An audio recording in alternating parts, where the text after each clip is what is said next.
Okay mga kababayan, Chris Ulo po at welcome back po ulit dito sa ating YouTube channel. Okay mga kababayan, ito pag-usapan ho natin itong Philippine National Police Regional 7 at ito hong mga DD sheet na kung saan meron hong dalawang DD sheet na sinampulan ho ng Philippine National Police na kung saan ay nagpapakalat ho ng fake news. Alam niyo ho ba kung anong mga fake news ito? Nako, napakaraming nadadali itong video na ito eh. Pakinggan muna natin ha. Nampula ng Police Regional Office 7 of Row 7 ang dalawang individual na umano'y nagpakalat ng fake news sa social media. Ito ay matapos silang sampahan ng reklamong paglabag sa Cybercrime Prevention Act of 2012. Ayon kay Police Regional Office Director, Police Brigadier General Red Maranan, kaugnay ito sa ipinakalat na video ng Sinulog Grand Procession, subalit pinalabas na protest rally ng mga taga-suporta ni dating Pangulong Rodrigo Duterte. Online kasi ito, so hinabol natin yung at sinundan natin yung mga digital footprint at natunto natin kung sino yung mga tao na nagpapakalat nga ng mga video na kung saan itong mga video na ito ay sinasabi nila na doon sa isang lugar ay maraming taong nagpo-protesta, subalit hindi naman pala, kundi itong mga video ito ay mga edited lang at dinadagdagan ng ano-anong mga applications o yung... Alam nyo mga kababayan, ito kasing mga DD sheet na ito, ang dami yung pinapakalat na mga fake news na video. Meron pa nga dyan mga kababayan, napakaraming video na pinapakalat na mapapansin ninyo yung FB page na to, hindi mo malaman kung sino ang nagko-control. Sino ang gumawa niyang mga FB page na yan, na kung titignan mo yung FB page na yun, halatang halata namang anti-government or anti-administration Marcos or anti-PBBM at pro-Duterte family. Na kung saan ang dami nilang mga pinapakalat na videos, mga pinapakalat na mga videos edited na kung saan mga tao na ang dami na galing yung mga video galing ibang bansa. Minsan may mga video pa dyan na kahit wala namang isinisigaw na Marcos Bangag, meron silang ipapatong na mga ganong sigaw. Marcos Bangag. Kasi na-edit po yan eh. Halimbawa, maraming tao dyan, nagsisigawan. Kahit hindi naman sinisigaw Marcos Bangag, ipapatong nila yon, ile-layer nila yung clip na yon doon sa video na yon. Ngayon pagka-edit, i-download na, ipapakalat na nila sa social media. Tapos halagyan nila ng caption, probinsyang ganito, halimbawa probinsyang ganito, probinsyang ganyan, mga tao sumisigaw ng Marcos Bangag. Ganyan ho mga ginagawa na nito, ini-edit ho yung mga video. Background at saka yung narration na nagdudulot naman ng kalituhan sa ating mga kababayan. Sinabi pa ni General Maranan, seryosong paglabag ang pagpapakalat ng fake news dahil may epekto ito sa tiwala at kaligtasan ng publiko. Doon naman sa mga tao na naghahangad ng kaguluhan, panic, and kalituhan, huwag nilang gawin yan sapagkat meron silang nalalabag na batas. Bukod doon, nakakapirwisyo ka ng mga innocent tao. May mga nagkakancel ng appointment, may mga hindi pumupunta doon sa lugar na yun kahit may mga official and personal transaction sila dahil akala nila totoo yung mga pinopost na ganun kalaki yung crowd. So, naaabala. Totoo yun.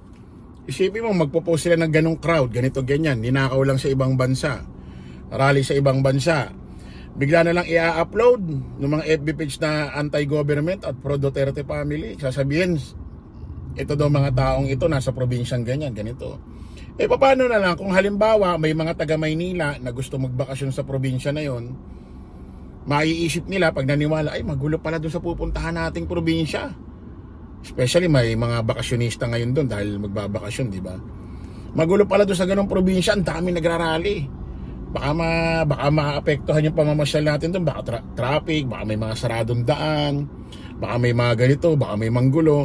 So, alam mo yon, yung pala, yung video maraming tao na yon, galing naman pala sa ibang bansa, ibang lahi, na hindi lang makita yung mga muka, kaya hindi ma-extinguish kung anong lahi dahil ang kuha through drone, tapos nakikita mga taong nagsisitakbuhan, mga nagrarally, tapos lalagyan nila ng caption, probinsyang ganito, probinsyang ganyan. So nakakapagdulot ho ng pangamba sa mga taong gusto magbakasyon dyan sa mga lugar na yan, na wala naman palang ganun talaga. Putik, puro ka-fake news lang kasi mga ginagawa nitong mga DD shit na ito. Kung ako sa inyo, Philippine National Police dyan sa Region 7 ba yan? Arestuhin nyo yung mga yan. Especially yung mga DD shit na nagpapakalat ho ng fake news dyan. Para sa ikakasira lang ng gobyerno, ikakasira ng administrasyong Marcos, ikakasira ni PBBM, para makapagkondisyon sila ng utak ng tao, na maraming tao na galit kay PBBM sa administrasyon, sa gobyerno natin, which is mali yan at fake news yan. Kung meron man nung sumusuporta dyan kaladigong, kakarampot na lang ho yan. Sa camera lang ho mukhang marami yan, pero marami ho dyan, tahimik lang, hindi ho nakikisali sa mga ganyan-ganyan, Luzon, Visayas, Mindanao, na talagang mas marami pa rin sumusuporta, nagmamahal dito kay Pangulong Bongbong Marcos at sumusuporta sa administrasyon at sumusuporta sa ating gobyerno. Ito kasing mga ito, walang ginawa ho itong mga ito kundi maging anti-government. Walang ginawa ito kundi maghasik ng mga kasinungalingan, ka-fake newsan. Tinuturuan nila kung paano lumaban sa gobyerno, maging hate yung utak mo, puso mo sa gobyerno. Nagtuturo ito ng mga paano magrebelde. O kita nyo yung mga ginagawa nila na hindi mo malaman kung sino ang pakana niya, kung sino ang nag-utos niya sa mga ibang OFW na supporter ni Digong na magsisiro remittance. Di ba pagre-rebelde yan? Isipin mo, titiisin mo ang pamilya mo na hindi padalan sa Pilipinas ng pera para lang maparamdam nyo sa gobyernong galit kayo dahil si Digong inaresto, dinala sa dahig. Magre-rebelde kayo, hindi kayo magpapadala. Di ba kita nyo, tinuturuan nyo magrebelde itong mga OFW, itong mga kababayan natin. O may napahamak na nga, di ba, sa Qatar din. Nagrally, nagprotesta. Ano nangyari?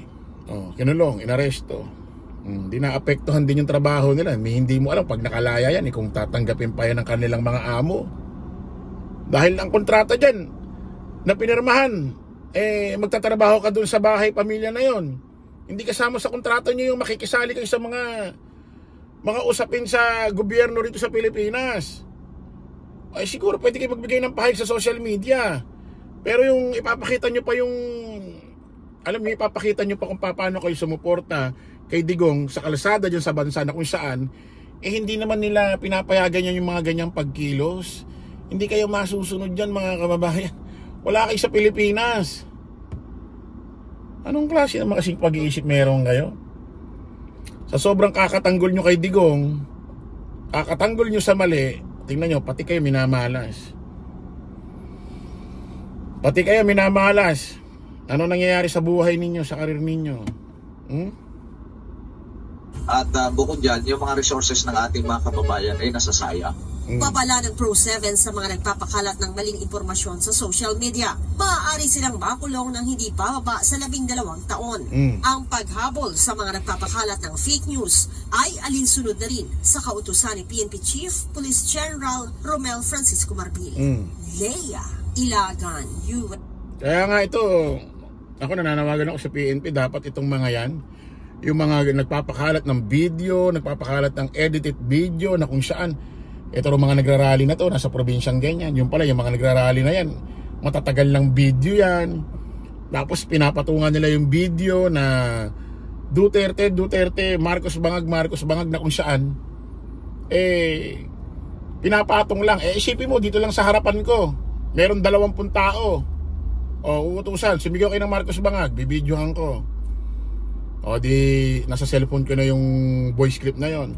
Ipapatong ko ngayon yung mga nirecord kong Marcos Bangag, Duterte, doon sa video na kung saan wala namang mga isinisigaw na ganon, kasi pwedeng i-layer yan, ipapatong mo ngayon i-upload na sa mga FB page na sila rin ang may gawa. FB page na talagang halatang anti-government, anti-Marcos at pro-Duterte family. Ngayon may makakapanood, akala nila totoo. Especially iba, wala namang alam sa social media. Maniniwala silang may mga ganyan sinisigaw, wala naman, pinatong lang yung boses. Okay, maraming salamat po mga kababayan. Kita-kita tayo sa panibagong live, panibagong vlog. Paalam po, pasamantalangin yung lingkod Dos Chris Ulo. Lagi natin tatandaan, don't follow the majority, follow the right way. Maraming salamat. Kita-kita po tayo ulit. Bye-bye.